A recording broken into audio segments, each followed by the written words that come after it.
Welcome back, everybody. Today, we're going to be diving deep into a case that went unsolved for 56 years. The story of Margaret Peggy Beck. The Peggy Beck case, yeah.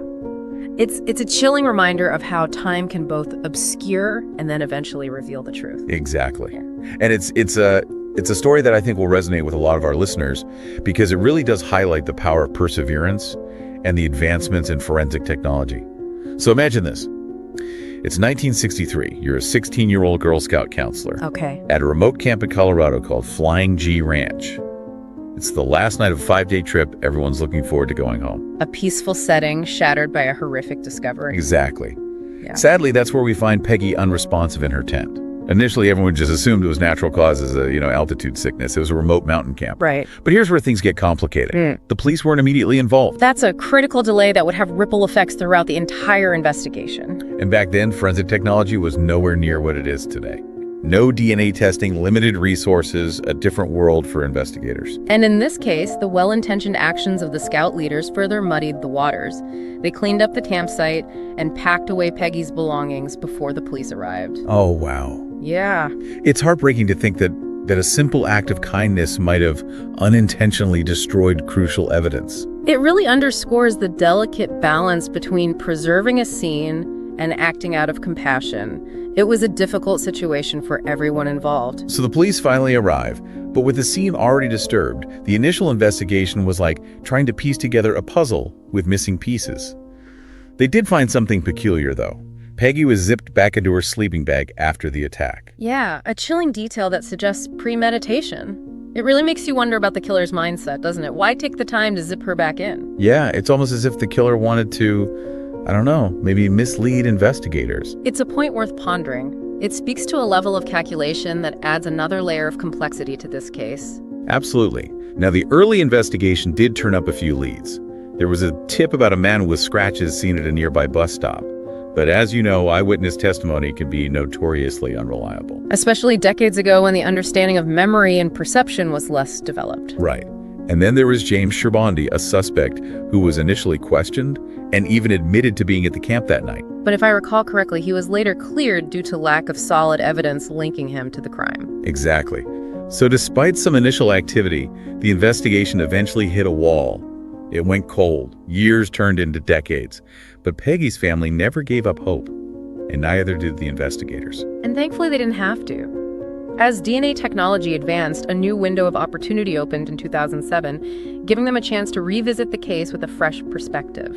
Okay, so let's unpack this. This is where it gets really interesting. This is where DNA genealogy databases come into play, right?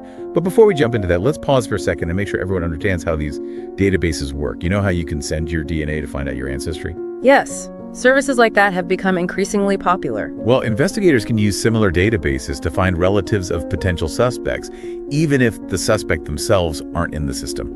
It's like casting a wider net to catch those elusive genetic connections. It's a game changer in cold cases.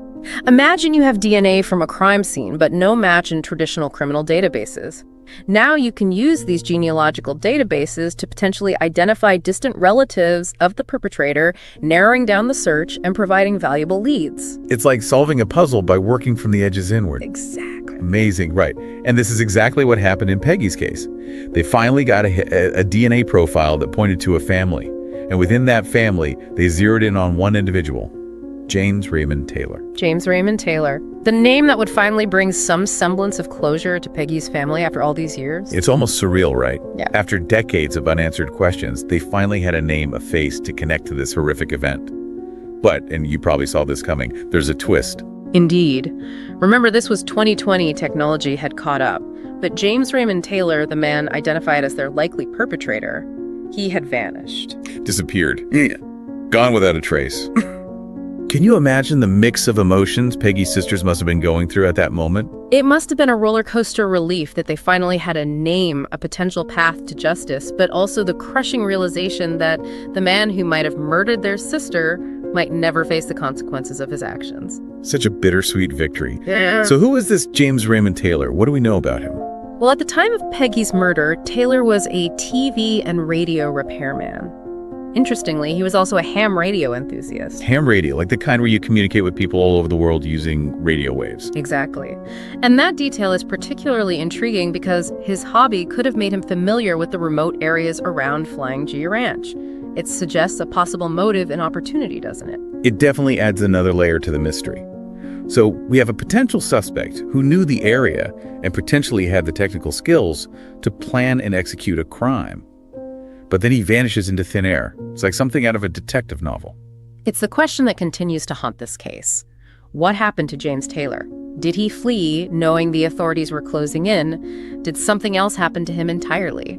We're left with more questions than answers. It's a constant reminder that even with groundbreaking technology and the unwavering dedication of investigators, some cases may never truly be closed. There's a sense of incompleteness that lingers. But it's important to remember that while the case might not be officially closed, the investigation is far from over. That's right. The Jefferson County Sheriff's Office is still actively seeking information about James Raymond Taylor's whereabouts. They believe that someone out there might hold the missing piece of this puzzle, and they're urging anyone with even the smallest detail to come forward. Even seemingly insignificant details can be crucial in these types of cases. A memory, a photograph, a conversation overheard years ago.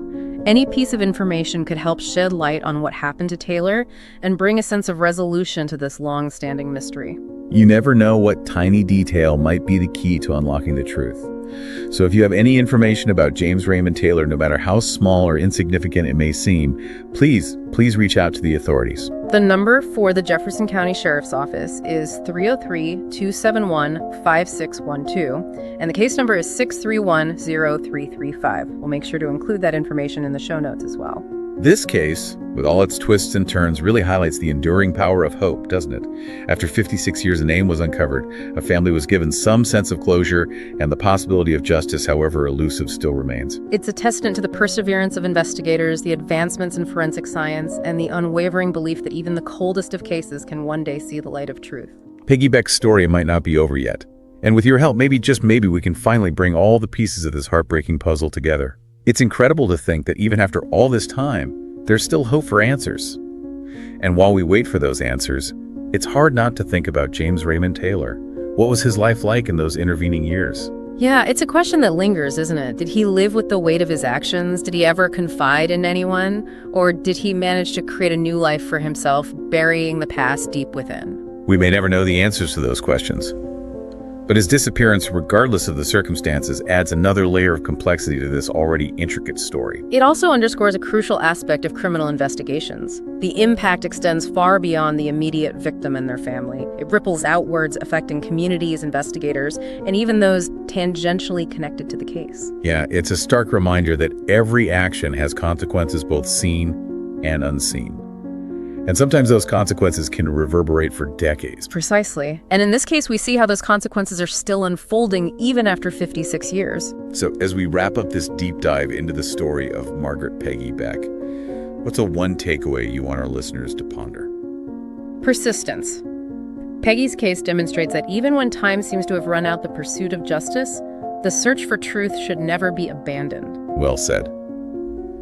Advances in forensic technology, the dedication of investigators, and the unwavering hope of those who loved Peggy all played a crucial role in bringing us closer to the truth. And, it's a reminder that these cold cases, they could be solved, they could be warmed up. Absolutely. And hopefully one day we'll have those answers. But for now, we have to keep searching for them. And our listeners can play a part too. If you have any information about James Raymond Taylor, no matter how insignificant it may seem, don't hesitate to contact the authorities. That's right. Your tip could be the final piece of this puzzle. This deep dive has been a journey through time technology and the enduring human desire for answers. A reminder that even the coldest of cases can warm up, revealing secrets long hidden. And that with each new discovery, we inch closer to understanding the complexities of the human experience in all its darkness and light. Until next time, keep those minds curious and those hearts hopeful.